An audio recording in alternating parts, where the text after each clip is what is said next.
Hello दोस्तों, नमस्कार। स्वागत है आपका द हिंदू एडिटोरियल के इस सेशन में। दोस्तों, हम लोग 22 मार्च के द हिंदू एडिटोरियल को हम लोग एनालाइज करने जा रहे हैं। ठीक है, और इस एडिटोरियल का एनालिसिस हम लोग करने जा रहे हैं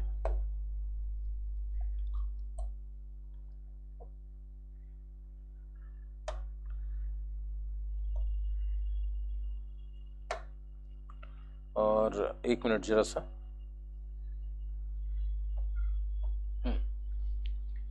22 मार्च द हिंदू एडिटोरियल का एनालिसिस हम लोग करने जा रहे हैं।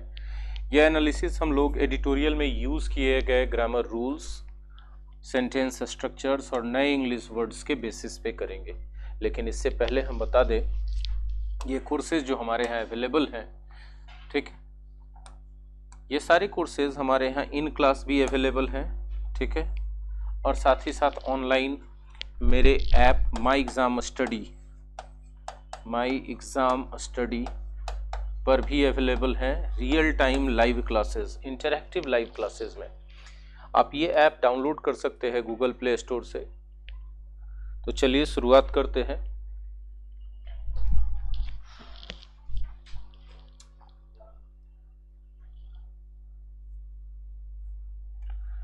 देखिए दोस्तों, आज का जो हमारा एडिटोरियल है उसका हेडिंग है राइजिंग पोवर्टी।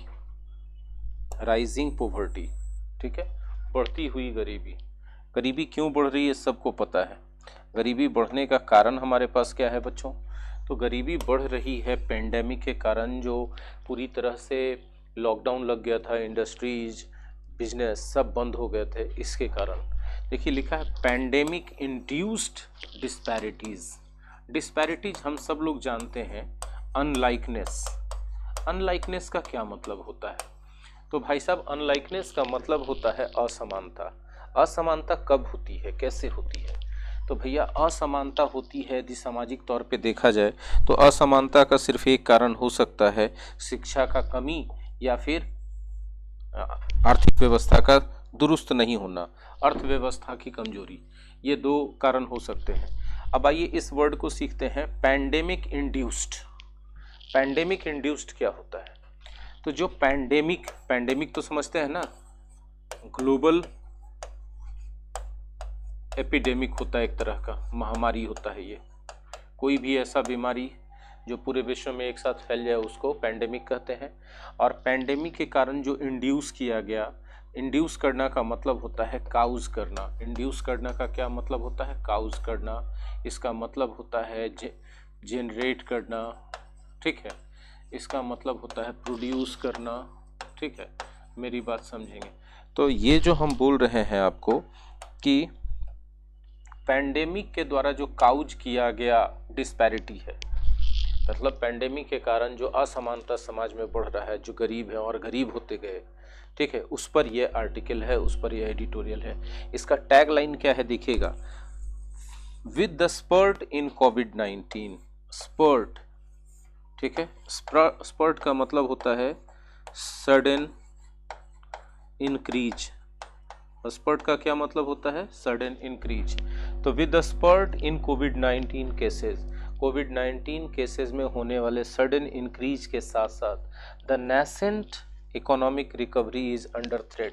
नेसेंट कहा जाता है मतलब एकदम इन्फेंट, जो अभी नया नया जन्मा है, जो अभी नया नया सही अस्तित्व में आया है, नेसेंट है। नेसेंट को न्यू बोल सकते हैं, न्यूली बॉर्न बोल सकते हैं, इन्फेंट बोल सकते हैं। ठीक है, जो इकोनॉमिक रिकवरी है, इकोनॉमिक रिकवरी जो है वो नेसेंट है। नेसेंट क्यों है? कंप्लीट 1 ईयर के लॉकडाउन के बाद, लॉकडाउन खुला तो पूरा विश्व इंडस्ट्रियल और कॉमर्शियल एक्टिविटीज़ बढ़ा, तो रिकवरी अभी शुरुआत ही हुआ है, बिगिनिंग स्टेज में है, उसी को नेसेंट कहते हैं। वो चीज़ अब अंडर थ्रेट है। यदि कोई चीज़ अंडर थ्रेट है तो खतरे में है। क्या है? अंडर थ्रेट है तो खतरे में है। आप इसके बदले में बोल सकते हैं एट रिस्क। क्या बोल सकते हैं? एट रिस्क बोल सकते हैं। ठीक है, तो चलिए आगे बढ़ाते हैं हम लोग। ठीक है, हमारा फर्स्ट सेंटेंस, हम एक एक सेंटेंस का एक एक वर्ड तोड़ेंगे दोस्तों, और फिर उसका सारा स्ट्रक्चर भी तोड़ के बताएंगे। ठीक है, इसलिए परेशान होने की कोई ज़रूरत नहीं है। देखिए ए न्यू स्टडी एक नया रिसर्च किया गया है, ठीक है, किसके द्वारा? बाय द प्यू रिसर्च सेंटर के द्वारा। देखिए आपका ये जो न्यू स्टडी है ये सब्जेक्ट है मेरे बच्चों, और ये एक सिंगुलर सब्जेक्ट है, और इसीलिए इसके लिए जो वर्ब आया है यहाँ आया है एस्टिमेट्स, ये V5 है, एक सिंगुलर वर्ब है, ठीक है। तो ये न्यू स्टडी एस्टिमेट करता है, आकलन करता है, ठीक है। ये न्यू स्टडी किसके द्वारा किया गया? तो बाय द प्यू रिसर्च सेंटर, मतलब प्यू रिसर्च सेंटर के द्वारा स्टडी किया गया। यह स्टडी आकलन करता है कि, ये कंजंक्शन हो गया आपका, द कोविड-19 पैंडेमिक, ये फिर से सब्जेक्ट आ गया आपका, हैज हैड। अब आप में से बहुत सारे बच्चे इस बात से परेशान हो जाएंगे कि हैज और हैड एक साथ कैसे आया, तो एक्चुअली ये हैज जो है ऑक्सिलरी वर्ब है, ठीक है, और हैड जो है ये हैव का V3 है। ये क्या है? हैव का V3 है, मतलब ये पूरा का पूरा मिलकर के प्रेजेंट परफेक्ट टेंस बन रहा है, हाँ या ना बोलिएगा। तो pandemic has had a disproportionately deleterious impact. देखिए have had an impact, have an impact, have an impact, ठीक है। हैव एन इम्पैक्ट का क्या मतलब होता है मेरे प्यारे बच्चों, इसको समझेंगे जरा सा, ठीक है। हैव एन इम्पैक्ट का क्या मतलब होता है, इसको समझिए जरा सा, ठीक है। तो हैव एन इम्पैक्ट का मतलब होता है असर डालना। इसका क्या मतलब होता है? असर डालना, ठीक है। तो पैंडेमिक ने डाल दिया है, प्रेजेंट परफेक्ट डाल दिया, असर डाल दिया है। ये असर जो है, गौर करो, ये असर नाउन है और डिलीटेरियस एडजेक्टिव है। कैसा असर डाला है? डिलीटेरियस इंपैक्ट, मतलब डिलीटेरियस का मतलब क्या होता है भैया? तो डिलीटेरियस का मतलब होता है हार्मफुल, हार्मफुल इंपैक्ट डाला है। और कितना हार्मफुल? डिस्प्रोपोर्शनेटली हार्मफुल, बहुत ज्यादा हानिकारक असर डाला है, ठीक है। किस पर डाला है? हैव एन इम्पैक्ट के बाद अगर हम आगे बढ़ाना चाहें तो ऑन प्रीपोजिशन लगाना पड़ेगा, ऑन somebody होगा या समथिंग होगा, ठीक है, somebody या समथिंग पर असर डालना। तो on living standards, living standard पर बहुत ही ज्यादा हानिकारक असर डाला है। ये लिविंग स्टैंडर्ड पर जो ज्यादा हानिकारक असर डाला है किस देश में है भैया? तो इन इंडिया, इंडिया में डाला है, एंड चाइना, और चाइना में भी डाला है। किस वर्ष में? इन 2020। कितना आसानी से एकदम टूटते जा रहा है, ठीक है, with the sharp economic contraction, और इसके साथ ही साथ शार्प इकोनॉमिक कॉन्ट्रैक्शन हुआ है। इकोनॉमिक कॉन्ट्रैक्शन यदि कहीं पर हो रहा है तो वहां की अर्थव्यवस्था नीचे जा रही है। कॉन्ट्रैक्शन का मतलब होता है सिकुड़ना, कॉन्ट्रैक्ट, CONTRACT आप जानते हैं। कॉन्ट्रैक्ट क्या होता है बच्चों? कॉन्ट्रैक्ट एक वर्ड है बच्चों, कॉन्ट्रैक्ट नाउन के रूप में भी यूज किया जाता है। नाउन के रूप में कॉन्ट्रैक्ट का मतलब होता है ठेका, जैसे सड़क बनाने का कॉन्ट्रैक्ट, ब्रिज बनाने का कॉन्ट्रैक्ट, ये सब कॉन्ट्रैक्ट होता है ना, ठीक है। तो कॉन्ट्रैक्ट नाउन के रूप में होता है ठेका, लेकिन कॉन्ट्रैक्ट वर्ब के रूप में होता है सिकुड़ना, श्रिंक। कॉन्ट्रैक्ट यदि वर्ब के तौर पर रहे, जरा गौर से समझिएगा जो हम आपको बता रहे हैं। वीडियो थोड़ा लंबा, क्लास थोड़ा लंबा जा सकता है, लेकिन एक एक वर्ड तोड़ देंगे आपके लिए, ठीक है। तो श्रिंक होता है एकदम, जिसको कहते हैं ना कि बच्चा के लेवल से सीखना, बच्चा के लेवल से सीखना स्टार्ट कीजिएगा, आपको कोई दिक्कत नहीं होगा। तो कॉन्ट्रैक्ट वर्ब है, इसी से बना कॉन्ट्रैक्शन, सिकुड़ाव। तो इकोनॉमिक सिकुड़ाव हो गया, मतलब इकोनॉमिक कम हो गया, इकोनॉमिक गतिविधियां कम हो गई, देश का इनकम कम हो गया, प्रति व्यक्ति इनकम भी, प्रति पर कैपिटा इनकम भी कम हो गया। तो कॉन्ट्रैक्शन इकोनॉमिक शार्प था, बहुत ज्यादा सा इकोनॉमिक कॉन्ट्रैक्शन था। इन द फॉर्मर, गौर से देखिएगा, इन द फॉर्मर बोला गया, फॉर्मर और लेटर दो वर्ड है, FORMER। फॉर्मर का मतलब भूतपूर्व भी होता है, former prime minister, former president, लेकिन in the former, the former बोला जाए, सिर्फ द फॉर्मर रहे, उसके साथ कोई नाउन नहीं रहे, तो इसका मतलब समझिएगा कि पहले दो लोगों या दो चीजों का चर्चा हो चुका है, उसमें से जो पहले वाला है वही द फॉर्मर है। तो इन द फॉर्मर मतलब फॉर्मर कौन था? यहाँ इंडिया और चाइना दो लोगों की बात हुई थी, तो इन द फॉर्मर कौन था भाई? तो इन द फॉर्मर इंडिया था। इंडिया में शार्प इकोनॉमिक कॉन्ट्रैक्शन हुआ, pushing as many as 7.5 crore people into the ranks of the poor। 7.5 crore लोगों को पुश कर दिया इस कॉन्ट्रैक्शन ने। अब देखिए यहां पर क्या है, कॉन्ट्रैक्शन के बाद V4 सीधे आया है, तो हमने बहुत बार सिखाया, फिर से हम एक बार सिखा रहे हैं कि यदि V4 यहां पर आ जाए तो याद रखिएगा कि इसका मतलब क्या होता है। देखिएगा जरा सा, हम यहां पर साफ कर रहे हैं समझाने के लिए कि देखिए किसी भी नाउन के बाद अगर V4 आ जाए सीधे तो उसका मतलब क्या होता है मेरे प्यारे बच्चों। उसका मतलब बस सीधा सीधा ये होता है कि इस नाउन के लिए अगर V4 आ गया है तो ये V4 को आप अर्थ समझने के लिए कर सकते हैं that pushed, relative pronoun plus verb, contraction that pushed as many as 7.5 crore people, जिसने लगभग 7.5 करोड़ लोगों को पुश कर दिया into the ranks of the poor, धकेल दिया। पुश कर दिया मतलब धकेल दिया। कहां धकेल दिया भाई? तो into the ranks of the poor, मतलब देखिए ये था पुअर का रैंक और ये लोग 7.5 करोड़ लोग बाहर थे, इनको पुश इनटू कर देगा कि नहीं? इनटू प्रीपोजिशन क्यों आया, समझ में आया? एक अवस्था से दूसरे अवस्था में ढकेल दिया, इनटू। ठीक है, pushed 7.5 crore people into the contract into the rank of the poor। Rank of the poor कितने कैसे लोगों को कहा जाता है? वैसे लोगों को who earn $2 और लेस अ डे, जो एक दिन में $2 या उससे कम कमाते हैं, वैसे लोगों को पुअर की श्रेणी में रखा जाता है। ठीक है, आगे बढ़े।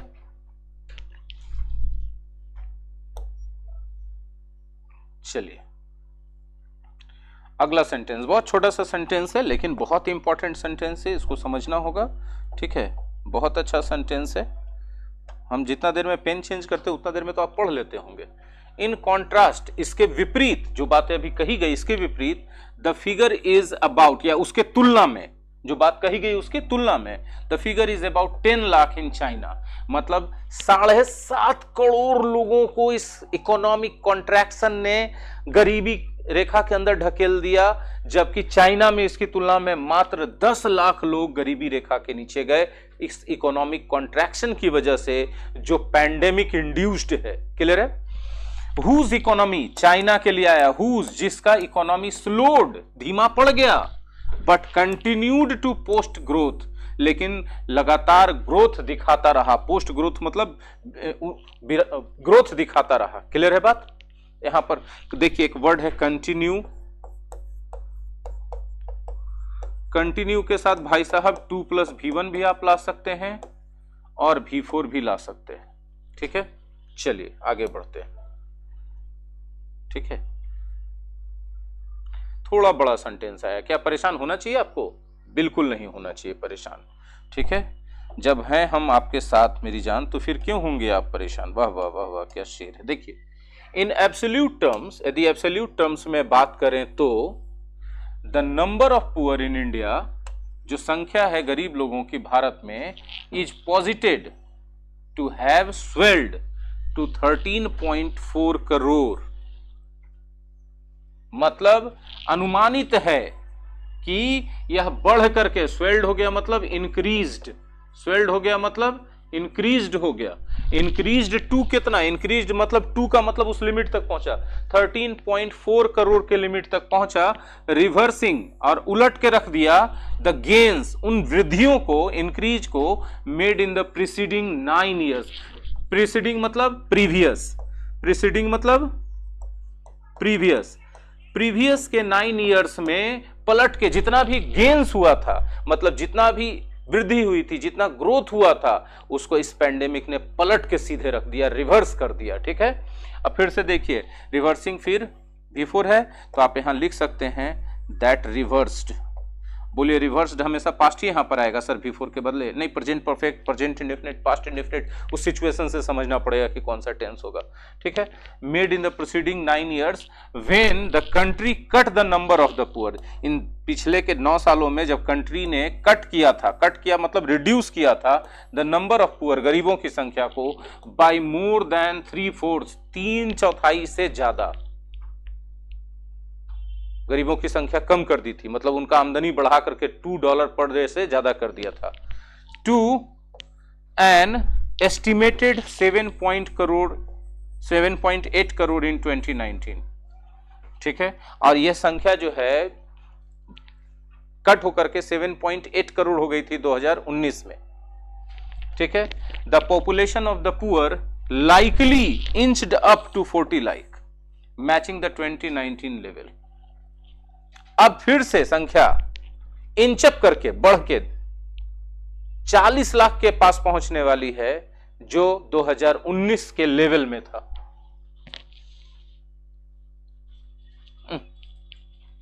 आगे बढ़ते हैं। इस पैंडेमिक ने बहुत गहरा खेल खेल दिया ना, सबको तबाह कर दिया। इंचअप मतलब इंक्रीज, राइट।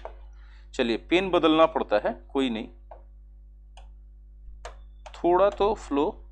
सिमिलरली इसी तरह से the numbers of India's middle class, ठीक है, इंडिया के मिडिल क्लास के लोगों की संख्या, मिडिल क्लास किसको कहा जाता है? Those with A daily income of $10.01 to $20। Middle class में रखा गया है उन लोगों को जिनका प्रतिदिन का इनकम $10.01 से लेके $20 के बीच है, वो मिडिल क्लास के लोग हैं। तो मिडिल क्लास के लोगों की संख्या आर प्रोजेक्टेड टू है, प्रोजेक्टेड यदि कोई चीज को किया जा रहा है तो अनुमानित है, टू हैव श्रंक, कि वो सिकुड़ चुका है by 3.2 crore to about 6.6 crore, ठीक है। 3.2 करोड़ कम हो गया है, श्रंक हुआ है कितना? 3.2 करोड़, और श्रंक होकर पहुंच कितना गया है? 6.6 करोड़।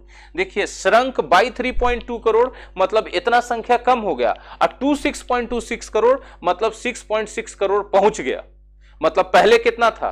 तो 6.6 करोड़, 3.2 करोड़ जो कम हो गया, जोड़ दीजिए तो 9.8 करोड़ था मिडिल क्लास फैमिली की संख्या इंडिया के अंदर। अब जिसमें से 3.2 करोड़ घट गया, श्रंक बाई 3.2 करोड़ मतलब 2 करोड़ घट गया, और श्रंक टू अबाउट 6.6 करोड़ मतलब श्रंक होकर के कम होकर के 2 पहुंचा। 2 मतलब लास्ट लिमिट बताया जाता है, 6.6 करोड़ पहुंच गया। 9.8 करोड़ से मिडिल क्लास की संख्या। मिडिल क्लास उनको कहा जाता है जिनका आमदनी 10.1 करोड़ $10.01 से लेके $20 पर डे तक के हिसाब से है। ठीक है जी भाई साहब, चलिए आगे देखिए। कंपेयर्ड विद द नंबर्स, इसकी तुलना की जा रही है संख्या से, this income cohort would have reached absent the pandemic, ठीक है। This number compared with the number, this income cohort, यह इनकम का जो कोहोर्ट है, ये जो ग्रुप है, वुड हैव रिच्ड पहुंच गया होता, एबसेंट द पेंडेमिक मतलब विदाउट द पेंडेमिक। यहाँ एबसेंट का मतलब होता है विदाउट, जो एक प्रीपोजिशन के रूप में यूज किया जा रहा है एबसेंट को यहाँ पर, ठीक है। क्लियर है? चलिए आगे बढ़ाते हैं।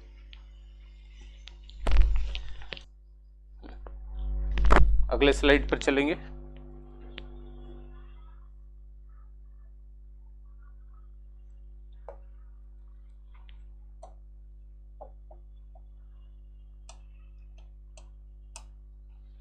Here again China likely experienced, संभवतः चाइना ने एक्सपीरियंस किया just 1/3 the level of contraction. जो आर्थिक मंदी आया, चाइना सब्जेक्ट है, वर्ब है यहाँ पर, ठीक है, और ये पूरा का पूरा ऑब्जेक्ट है। जितना कॉन्ट्रैक्शन आया, जितना आर्थिक मंदी आया, उसका 1/3 चाइना पर असर पड़ा। एक्सपीरियंस किया चाइना ने 1/3, तो मतलब सिर्फ 1/3 असर पड़ा चाइना पर, ठीक है। अब जरा देखिएगा, with the population of those deemed as middle income, जिनको कंसीडर किया जाता है, डीम्ड मतलब कंसीडर्ड, जिनको कंसीडर किया जाता है middle income set to have narrowed to 49.3 crore.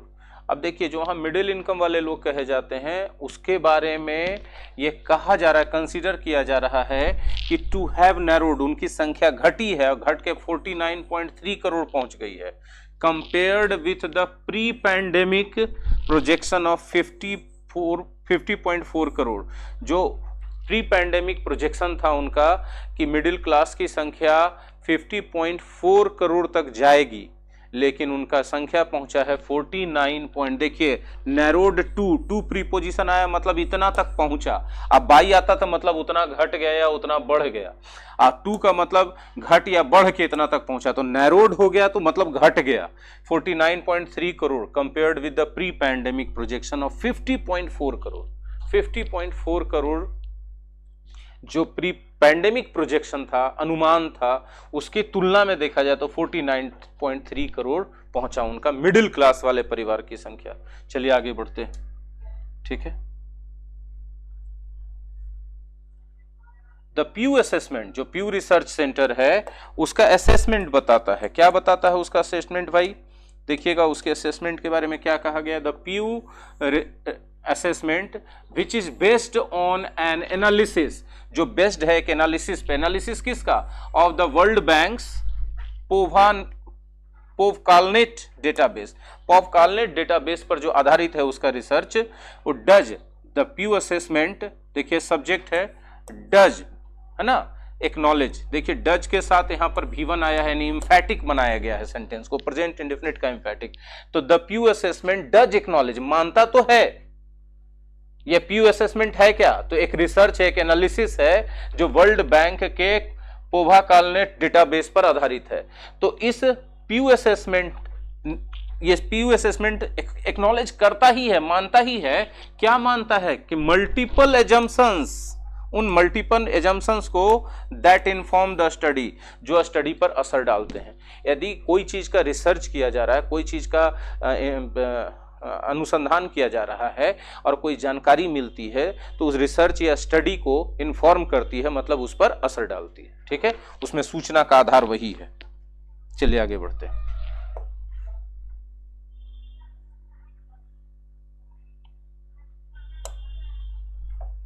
फिर से अगला सेंटेंस देखिए, जब तक हम आते हैं पेन लेके तब तक पढ़ लीजिए। दीज इंक्लूड, दीज मतलब ये जो रिसर्च का जो एनालिसिस आया है, जो डेटा है, उसमें शामिल है varying base years. Base years किसको कहा जाता है? बेस ईयर्स कहा जाता है, मान लीजिए कि 2021 का इनकम का तुलना करना है, तो जिस वर्ष से हम तुलना करेंगे वो उसका बेस ईयर होगा। ठीक है, तो these include varying base years for income consumption figures. ठीक है, और ये जो रिसर्च स्टडी है जो पोव के द्वारा किया गया है, उसमें बहुत सारे बेस ईयर शामिल हैं इनकम के लिए और कंजम्पशन फिगर्स के लिए।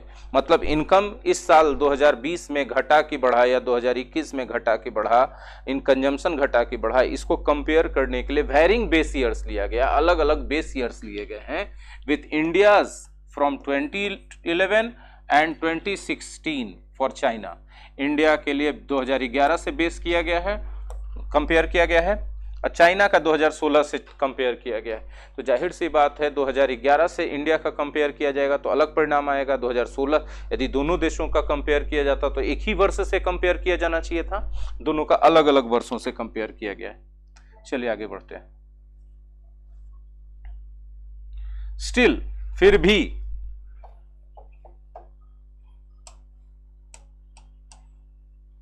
The study serves as a stark reminder. Stark का मतलब होता है कंप्लीट। स्टार्क का क्या मतलब होता है? कंप्लीट, या होता है absolute.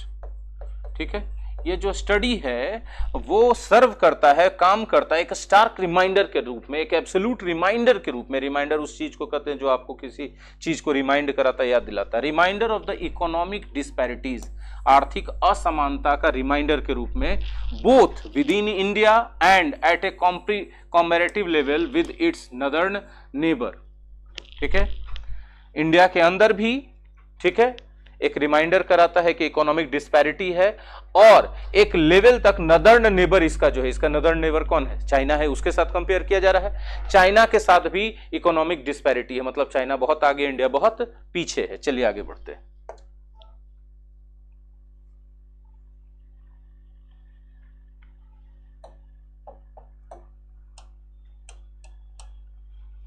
The latest report once again, the latest report subject है, once again फिर से एक बार, स्पॉटलाइट्स उजागर करता है द वाइडनिंग इनइक्वालिटी को, बढ़ते हुए असमानता को। डिस्पैरिटी बराबर इनइक्वालिटी बराबर अनलाइकनेस, भारत के अंदर।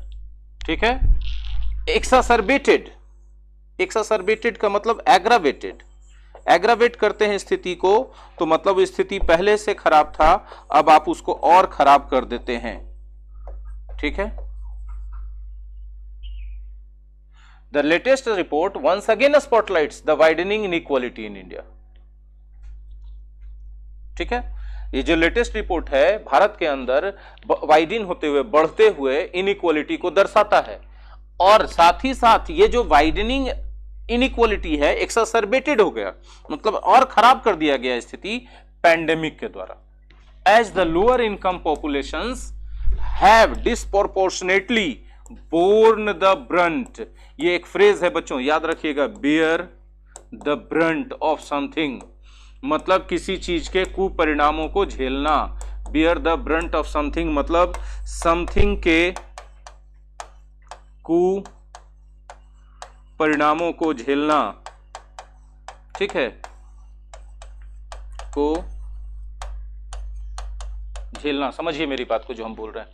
तो ये जो लोअर इनकम पॉपुलेशन है, उन लोगों ने दे हैव बोर्न, बियर का यहां पर भीतरी हो गया बोर्न, बर्दाश्त करना, the brunt of job and income losses, उनका जॉब और इनकम लॉसेस के बहुत ज्यादा, डिस्प्रोपोर्शनेटली मतलब ह्यूजली, इमेंसली, ठीक है, in a great amount, in a great number, in a great intensity, job और इनकम के लॉसेस को इन द वेक ऑफ मतलब because of, in the wake of कहीं भी आ जाए तो इसका मतलब क्या समझना है बच्चों, बिकॉज ऑफ, किस चीज के कारण, पैंडेमिक के कारण जो लॉस ऑफ जॉब हुआ है और लॉस ऑफ इनकम हुआ है, इन मल्टीपल लॉकडाउन्स, भिन्न बहुत सारे लॉकडाउन लगाए गए ना, बार बार लॉकडाउन को इंक्रीज किया गया, तो मल्टीपल लॉकडाउन्स के कारण जो इंक्रीज हुआ है, जो लॉस हुआ है उनके जॉब और इनकम में, इसका ब्रंट उनको बेयर करना पड़ा है, इसका दंश उनको, इसका कुपरिणाम लोअर इनकम पॉपुलेशंस को झेलना पड़ा है। इससे स्थिति और बिगड़ गई है भारत के अंदर, ठीक है। चलिए आगे, द फिस्कल पॉलिसी रेस्पॉन्सेज, बहुत अच्छा। फिस्कल पॉलिसी रेस्पॉन्सेज का मतलब सरकार ने जो इकोनॉमिक पॉलिसीज बनाई, किस चीज के तत्वावधान में, जो अभी पैंडेमिक के कारण लोगों के जीवन पर असर पड़ा उसके चलते, the fiscal policy response to redress, solve करने के लिए जो फिस्कल पॉलिसी बनाया गया, जो उसका रिस्पॉन्स था, किस चीज को रिड्रेस करना, तो redress this massive increase in precarity मतलब डेंजर, प्रिकैरिटी मतलब डेंजर। बोले डेंजर कैसे है सर, तो भैया आमदनी चला गया, जॉब चला गया, तो खतरे का ही निशानी है ना, प्रिकैरिटी, आपदा कह सकते हैं, हैज। तो this fiscal policy responses has been underwhelming रहा है, specially when viewed from the perspective of the pre pandemic tax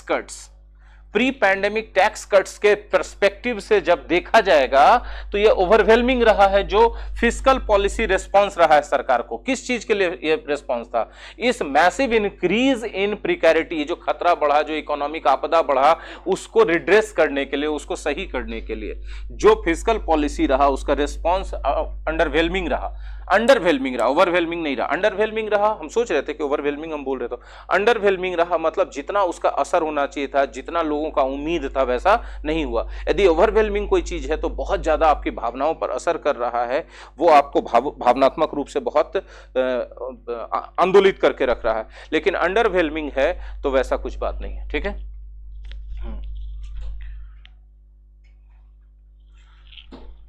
that the government handed to corporates, ये जो प्री पैंडेमिक टैक्स कट्स था जो कॉर्पोरेट्स को गवर्नमेंट ने दिया था, हैंडेड का मतलब सौंपा था, इन एन अटेम्प्ट, एक प्रयास के रूप में, टू रिवाइव प्राइवेट इन्वेस्टमेंट, कि प्राइवेट इन्वेस्टमेंट को रिवाइव कर दिया जाए, री एनर्जाइज कर दिया जाए, री इन्वेगोरेट कर दिया जाए, रिन्यू कर दिया जाए, फिर से प्राइवेट इन्वेस्टमेंट बढ़े, एंड रीकिंडल ग्रोथ, ताकि ग्रोथ जो है रीकिंडल हो। रीकिंडल ग्रोथ का मतलब होता है विकास को फिर से तेज कर देना, ठीक है। तो वो सब, चलिए आगे बढ़ते हैं। That the National Rural Employment Guarantee Scheme, आ जाओ पेन भाई साहब आ जाओ, ठीक है। That the National Rural Employment Guarantee Scheme subject has been seeing verb, ठीक है, record levels of demand, ठीक है, ये object national rural employment guarantee scheme देखता रहा है रिकॉर्ड लेवल ऑफ डिमांड को। ये बात दैट आगे लगाने का मतलब ये पूरा बात को आप सब्जेक्ट के तौर पे ले लीजिए, यहां से लेकर के यहां तक, ये पूरा सब्जेक्ट के रूप में। ये बात इज है टेस्टिमोनी, प्रमाण, किस चीज का? टेस्टिमोनी टू द स्ट्रगल्स, ठीक है, उस संघर्ष का प्रमाण है। Those in the rural hinterland, जो दूर दराज के ग्रामीण क्षेत्रों में हैव बीन फेसिंग, जो लोग दूर दराज के ग्रामीण क्षेत्रों में फेस कर रहे थे स्ट्रगल्स, है ना, किस चीज में स्ट्रगल फेस कर रहे थे? In finding gainful employment.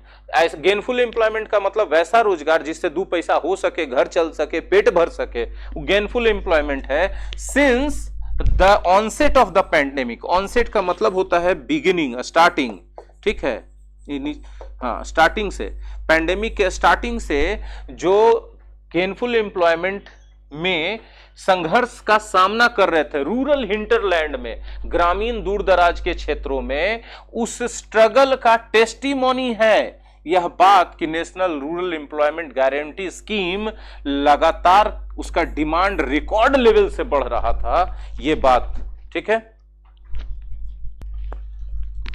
आगे चलते हैं।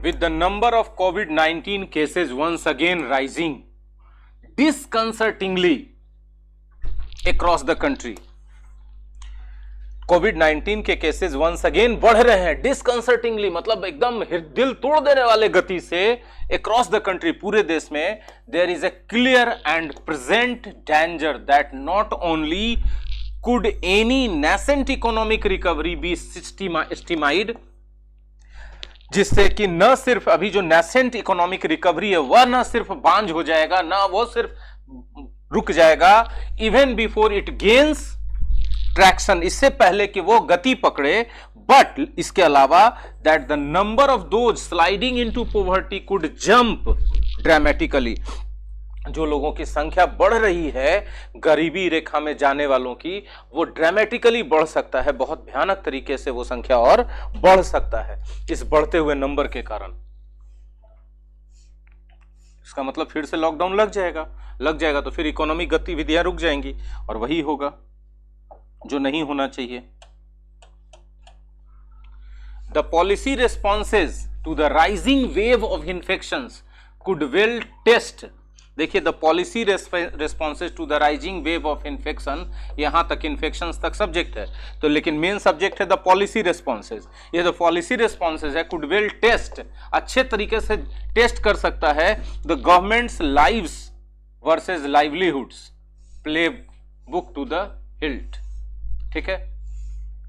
जो पॉलिसी रेस्पॉन्सेज हैं किस चीज के प्रति? राइजिंग वेव ऑफ इन्फेक्शन के प्रति, वो could well test the government's, ये जो है, ये जो बढ़ता हुआ संख्या है इन्फेक्शन का, वो सरकार के लाइव्स वर्सेस लाइवलीहुड वाले प्लेबुक को वो टू द हिल्ट, एकदम अंत तक हिला करके जांच सकता है, आजमाइश कर सकता है सरकार के इस बात को कि वो लोग कर रहे हैं। चलिए आगे बढ़ते हैं, बढ़ेंगे क्या दोस्तों, आज के लिए इतना ही पर खत्म, ठीक है। अब इसमें से जितने भी वर्ड्स और फ्रेजेस हैं उसका अगला एक वीडियो फिर हम दे रहे हैं आपको, तो अगर अच्छा लगे तो लाइक कीजिएगा, शेयर कीजिएगा अपने दोस्तों के साथ, कमेंट में लिखकर बताइएगा कि आपका ओपिनियन क्या है, इसके बारे में आपको कैसा लगा, ठीक है। और ये क्लास फ्री ऑफ कॉस्ट हमारे ऐप माई एग्जाम स्टडी पर अवेलेबल है, जिसे आप गूगल प्ले स्टोर से डाउनलोड कर सकते हैं। अगर आप हमारे इस वीडियो को पहली बार देख रहे हैं सोनीज ट्यूटोरियल क्लासेस यूट्यूब चैनल पर आकर, तो आप चैनल को सब्सक्राइब कर लीजिए। अगर आप देखना चाहते हैं पूरे चैनल को अंदर जाके विजिट कीजिए और आपके काम के लायक चीज़ें मिले तो ही सब्सक्राइब कीजिए और बेल आइकन को दबाइए। साथ ही साथ मोबाइल के सेटिंग्स में जाकर के अपने यूट्यूब नोटिफिकेशन को ऑन कर लें ताकि इस तरह के वीडियो अपलोड्स के अपडेट्स आप तक जरूर पहुँचे। Thank you very much.